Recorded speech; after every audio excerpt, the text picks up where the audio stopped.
untung. Tapi saya tak bantah, saya orang baik.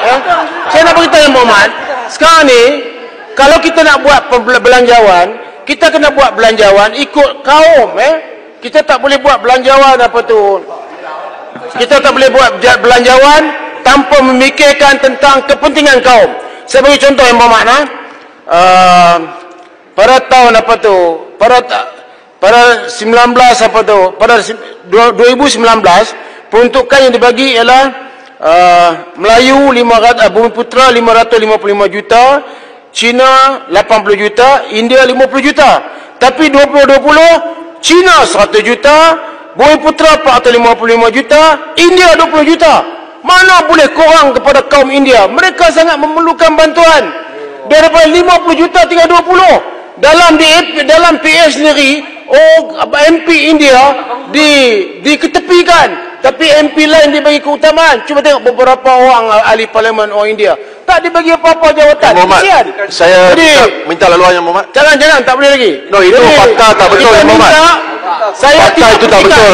Tolong perbetulkan. Okey, saya tidak pertikai peruntukan kepada orang Cina dinaikkan pada 180 ke 1 juta. Tak pertikai. Sebab cara Bumiputera, cara kami berjuang ialah siapa yang dapat kita sokong. Kita sokong. Ya Muhammad, baca bajet mana Muhammad? Kenapa dikorangkan kepada orang India? Orang India perlu diberi pembelaan. Kenapa dikorangkan kepada Bumiputera? Daripada 455 yang berhormat arau isu perlembagaan, yang berhormat arau isu perlembagaan. Jadi sewajarnya kita kena bagi peruntukan berdasarkan kaum. Orang Cina dapat 100 juta, fine. Tapi kalau ikut sini, sepatutnya Bumiputera patut dapat 600 juta lebih. Orang India 50 juta. Okey, kita bagi keadilan macam tu. Kalau tidak, kita nampak sangat rasis. Dari segi pendidikan yang Muhammad. Dari segi Muhammad, kita lihat, sekolah kebangsaan kita lihat. Jangan paksa kita guna peraturan lah. Ya. Itu kena bahas berdasarkan fakta Muhammad. Bajet mana ni? Mana ni? Butir-butir daripada mana? Buka surat mana dalam bajet? Tolong bagi tahu. Ini dasar lah gitu. Dasar boleh cakap pasal. Kali ni saya nak kata yang Muhammad bodoh, tahu. Ini perbahasan dasar lah. Aduh, ini peringkat dasar lah. Dia ganggu saya nak bagi saya. Saya minta peringkat dasar lah. Ucapan dasar tak apa. Perlu bukiran lah. Perlu peringkat kuasa lah. Ucapan kuasa baru gitu. Pendudukan dewan. Dari segi pendidikan. Kalau yang Muhammad pandai sana, mana rujuk? Buka surat mana? Buka surat mana? Kalau yang Muhammad pandai. Jabatan kuasa. Nanti. Mungkin kita tidak boleh terima perbahasan dari pihak sebelah, tetapi tiap pihak mempunyai hak untuk membahas. Jadi kita biarkan di situ saja. Dan bagi yang berhormat Arau, YB bermakna yang berhormat, bukan yang bodoh. Jadi saya tarik balik yang bodoh lah ya. Okey. Oh, yang berhormat Arau. Saya hanya kalau saya akui yang berhormat Arau ni pandai. Saya hanya minta muka surat mana butir-butir yang dirujuk tadi. Ada tidak? Boleh jawab tak? Ya. Tetapi betul. Ini peringkat dasar. Dasar yang Muhammad. Dasar apa saya boleh cakap? Yang berhormat orang baru. Teruskan perbahasan.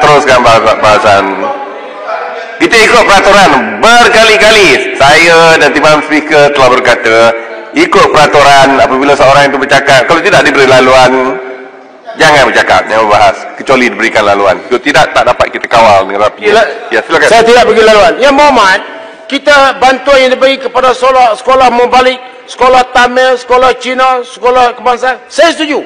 Tidak ada masalah, kita sokong. Tapi kena bagi biar sama.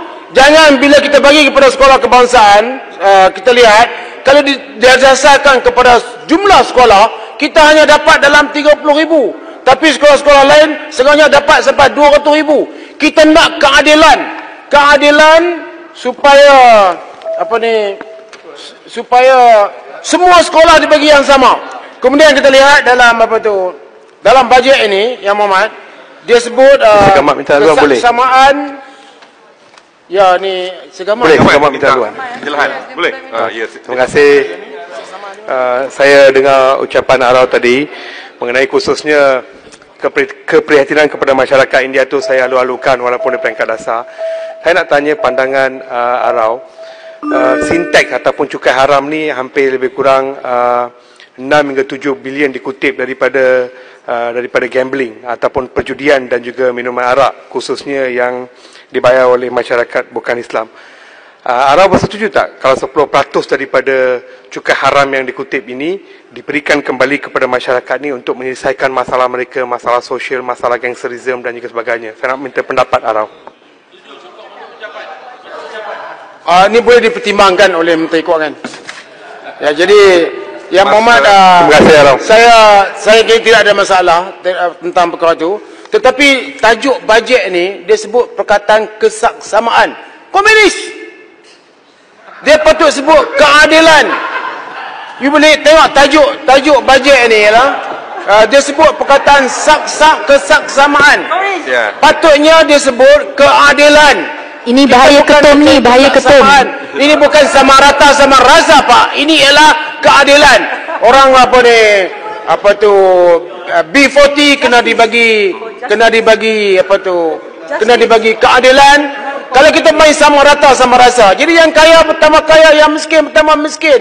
Tajuk ini saya ingat Langkawi tak cek betul-betul. Tajuk bajet ini sendiri dan menampakkan ciri-ciri yang kurang baik. Sama dalam kamus bukan maksud sama rata. Kemudian bahkan tak bincang Langkawi. Okey. Yang kedua tak akhir. Masa dah habis 1 minit lagi. Silakan. Tansi, saya diganggu dengan teruknya, tak boleh punya Tansi ya. Yang kedua, yang berikutnya ialah ni orang muda ni. Ni graduan. 500 dengan 300. 500 bagi kat dia melalui APF, 300 dibagi kepada majikan. Saya nak tanya, yang pertama, majikan tempohnya bila? Adakah yang telah bagi kerja sekarang mereka boleh apply ataupun bermula pada tahun 2020? Nombor satu. Yang keduanya, Tan Sri, saya tak setuju disebut perkataan majikan. Majikan mana yang nak berkorban nak tolong graduan? Kita nak kerajaan jadi majikan dan kerajaan bayar RM800 kepada graduan. Itu baru nampak keadilan. Tapi ini cara bagi ni kesaksamaan lah. Berbau komunis sikit. Akhir sekali Tan Sri, akhir sekali ialah berhubung dengan kita tengok DAP nampaknya memberi pemikiran bahawa sikap biadab itu boleh dibenarkan. Jadi lepas ni saya akan bawa telur busuk, saya akan baling kepada mana-mana pihak yang tak suka. Tak boleh marah sebab biadab di universiti boleh, di sini pun boleh lah. Jadi kita jangan bagi budaya biadab ni bukan budaya rakyat Malaysia. Malah budak ini dibagi pula siaran TV, masuk TV oleh Menteri Komunikasi. Jadi DAP nampaknya memberi perlindungan kepada perbuatan biadab. Mohon speaker, saya minta kenyataan ni tarik balik lah. Tolonglah. Jangan sangka paut dengan kita lah. Please. Itu memang menyalahi peraturan. Ya, saya minta ditarik balik Yang Muhammad Arau. Yang Muhammad, kalau sekiranya Yang Muhammad, sila tarik balik. Jangan keterlaluan lah. Yang Muhammad, tarik balik. Jangan keterlaluan. Kena mengenal dengan DAP. UMNO lagi biadab. Tapi kenapa DAP bagi perlindungan? Tarik balik biadab Yang Muhammad. Yang Muhammad, tarik balik biadab. Dah, biadab bukan DAP. Budak tu. Budaya tu. Yang Muhammad. Bukan kat DAP. Dia memberi perlindungan kepada budaya tu. Suruh dia tarik balik. Dia kata UMNO biadab tadi. Suruh dia tarik balik. UMNO biadab. Dia sebut tadi. Suruh Jelutong tarik balik.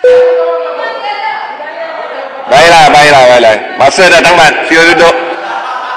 Saya buat bukan kata DAP biadab. Akhirnya Jelutong cakap UMNO biadab tadi. Suruh tarik balik. okey, pada akhirnya Tan Sri, saya ucap terima kasih dan saya minta yang Mak Berhormat Langkawi Langkawi nak kata Podison, yang Mak Langkawi perhatikan balik bajet ini. Dan saya berterima kasih sebab Langkawi kata kalau sekiranya banyak rakyat yang tidak bersetuju dengan belanja ini akan dikaji semula. Kaji semula. Sebab banyak ini nampaknya ada pemikiran perkauman, ada perkara-perkara yang tidak diberi perhatian dan kita lihat bajet ini tidak menolong orang-orang yang miskin, susah dan sebagainya.